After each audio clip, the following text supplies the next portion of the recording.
नहीं नहीं, दशरथ कभी झूठ नहीं बोल सकता।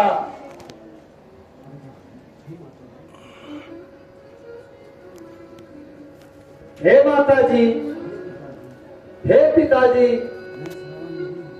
मैं श्रवण नहीं हूं, बल्कि मैं अयोध्या का राजा दशरथ हूं। माता जी, पिताजी, आप जल पीजिए। मैं तो पहले ही समझ गई थी, यहाँ मेरा श्रवण नहीं है।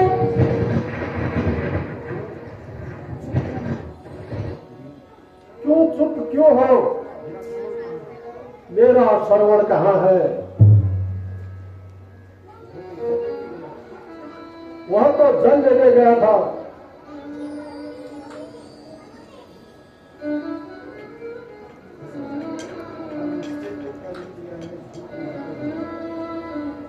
अब निश्चय तो कर ही लिया है, झूठ नहीं बोलूंगा।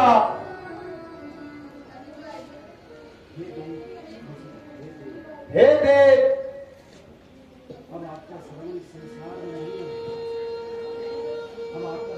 अब आपका श्रवण इस संसार में नहीं रहा।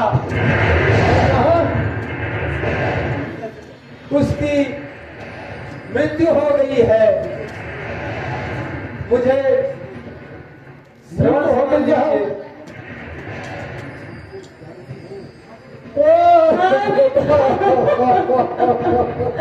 मैं आपको तुम कहाँ हो?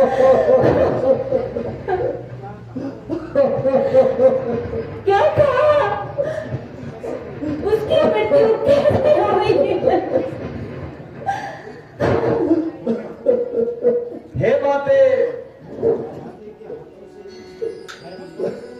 मुझे अभागे के हाथों ही श्रवण की मृत्यु हुई है। जब वह सरयू में जल भर रहा था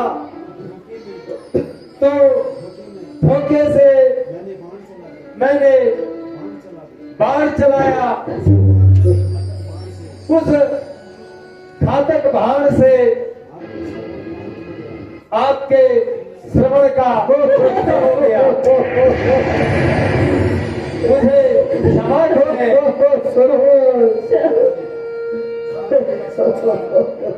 हाय मेरा श्रवण।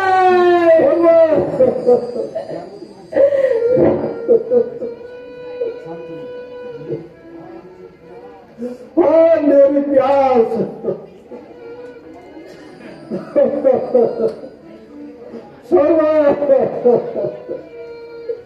तुम कहाँ चले गए?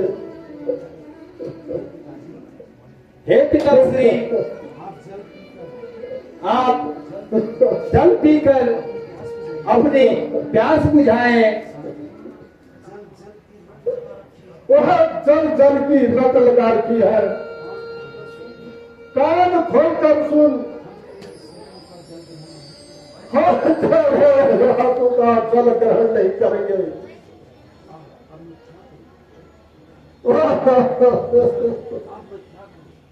हाय, अब मैं क्या करूं? लेकिन दोनों माता पिता को प्यास तो मुझे इनकी बुझानी पड़ेगी।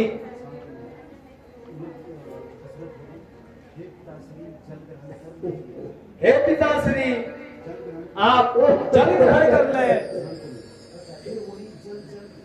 फिर वही जल जल की रट लगा रखी है। अच्छा तो ला।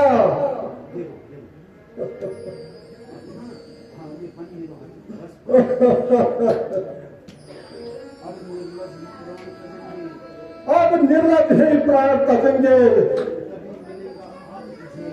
फल तभी मिलेगा अब तुझे।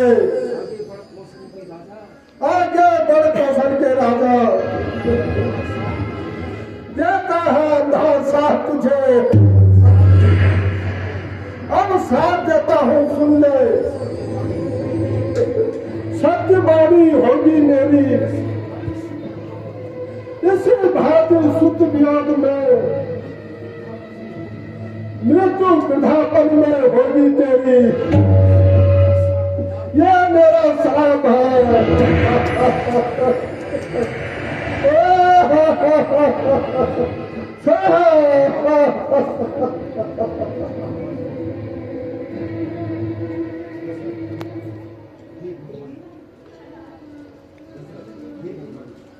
हे भगवान, यह क्या हो गया? यहाँ तो जो दूसरी हत्या भी हो गई, किंतु इतनी तो शांति मिली कि ऋषि ने मुझे श्राप तो दिया जो मुझे स्वीकार है।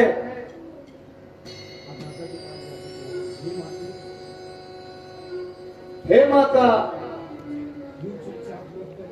जो चुपचाप ना बैठे माता, मूर्छा से जागो माता, आप जल ग्रहण करो मां।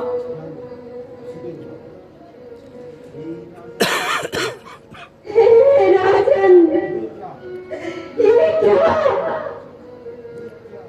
ये क्या, इनको क्या हो गया? आज मेरे ही सम्मुख मेरी बहन ज्योति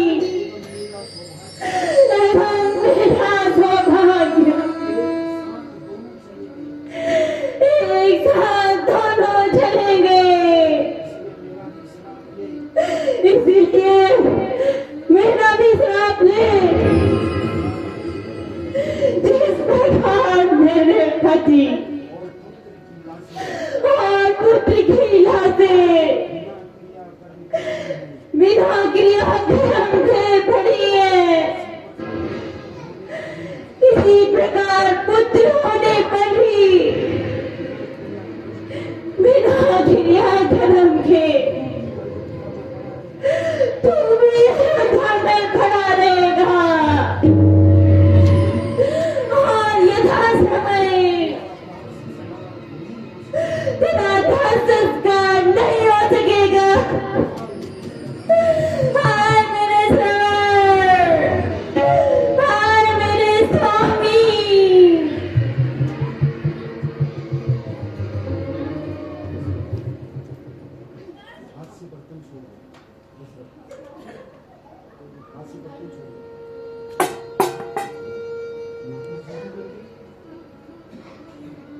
माता जी भी मर गई। अब तो मैं इन तीनों का ही गुनहगार हो गया। इन तीनों की ही हत्या मेरे ही द्वारा हो गई। हे सती, तुम्हारा श्राप